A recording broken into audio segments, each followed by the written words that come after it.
Speaking of the Dudleys, Bully Ray, his contract is up in mid-September, and there has been talks, basically some reports and rumors coming out that Bully has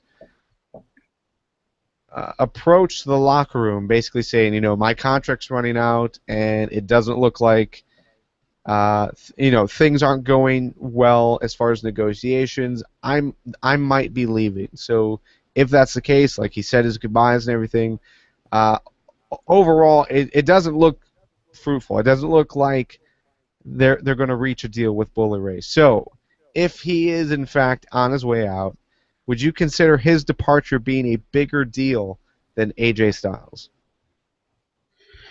If he is on his way out, and that is a big if, because I don't believe this is as cut and dried as PW Insider is making it out to be.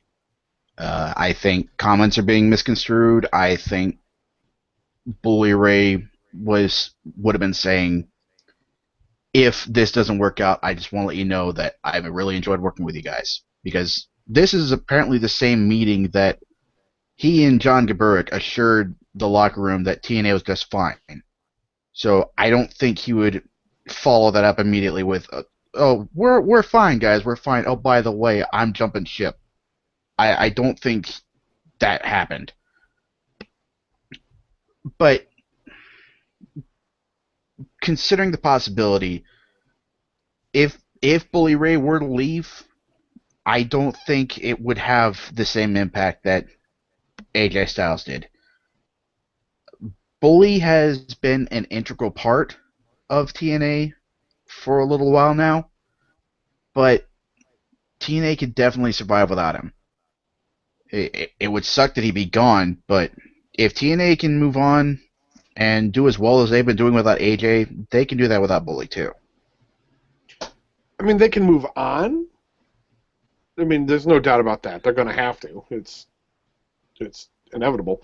But I think it's actually more damaging to TNA at the moment than when AJ Styles went, because at that point there was nothing, absolutely nothing that AJ could do or had to do in TNA. He has done everything in TNA. So when AJ left, it was like, okay, well, things didn't work out well, with whatever contract stuff. He's gone. Okay. But there really wasn't anything else for him to do. Bully Ray, I think, still has things going on. Plus, wow, holy shit. So it's the same thing.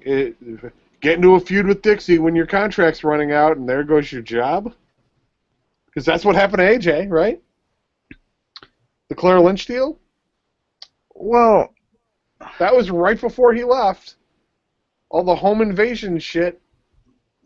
no, I just remember one of the last times we saw him. Technically, Not Claire Lynch was his- different.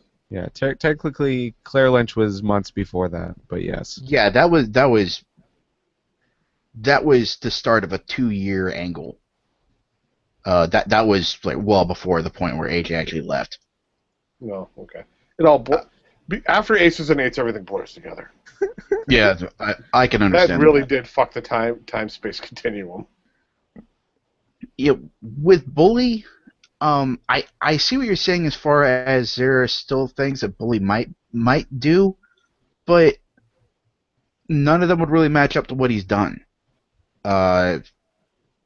Take over TNA and rule it with an iron fist as the president of the Aces and Eights. Be World Heavyweight Champion.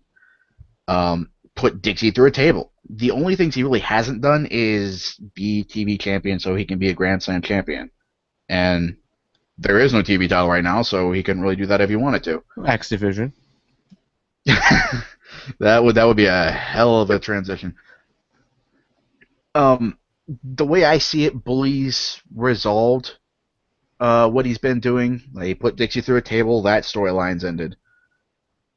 They haven't pushed him in a new direction yet, so at this point, if he was to go, we wouldn't really be missing out on anything. Like, there wouldn't be any loose ends to wrap up.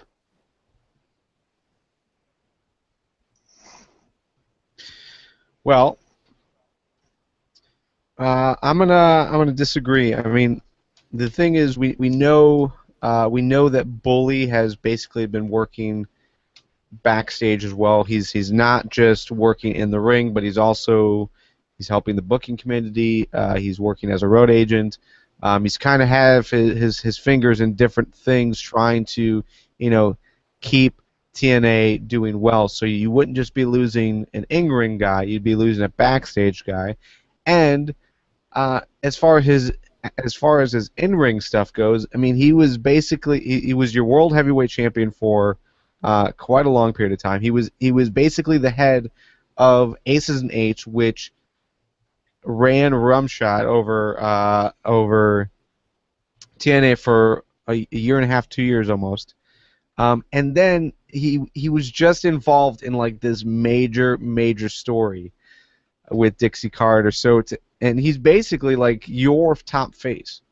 Bully is your top face right now. So to lose Bully is a big deal. AJ Styles, really wasn't. I think AJ Styles was a big deal just because of the name value, because of who he was and what he meant to TNA as far as being that original guy.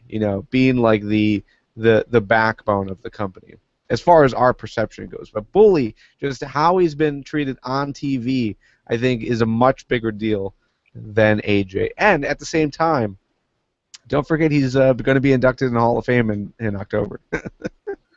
Yeah, that is true. But AJ went out as the top face. I mean, he was taking the fight to Dixie. He was spurning Magnus as a paper champ. He was fighting Bully Ray too. He was Sting after Sting was gone. When Bully stepped up as top face, he was essentially filling AJ's shoes because of the way Dixie screwed him after he helped with AJ. He helped put AJ away. So, I mean, AJ and Bully are, in a lot of ways, in kind of the same boat as far as their spot in the company when they either went out or are rumored to be going out. And I'm saying that with as much as you associate TNA and AJ together, people really don't do that with Bully Ray, despite the fact that he's basically a TNA guy now. Mm-hmm. Has been for years. But people don't think of it that way. So I think that perception is going to not help. But outside people who aren't really following TNA anymore don't see Bully Ray as a TNA guy. Well, people that follow TNA too don't really see him that way. I mean, it hasn't been that long ago that it just blew our minds that he's been in TNA longer than ECW and WWE put together. So, I mean, it should be common knowledge, and it's readily available, right. but You're right. We just don't think about it. The only other difference that I can think of is, it was obvious that AJ was upset with the company. It was obviously AJ was not happy with how things were going with Dixie, and obviously the Jeff Jarrett whole departure of the company hurt AJ and his willingness to really want to negotiate with the company. The company was, sure, TNA was trying to offer him a lower contract than he probably earned or deserved, but still, it seemed like there was less willingness from AJ, especially if you listen to the shoot interviews that he did, that he was really less interested in working with TNA moving forward. Bully Ray, on the opposite, has always been super positive, regardless of where he's interviewing. Sure, the question about could he ever return to WWE type of thing, like that always pops up, and he always answers it honestly. But he's always very positive about TNA and his relationship there. So because of that, I mean that to me also makes this a big deal if he leaves TNA. Sure.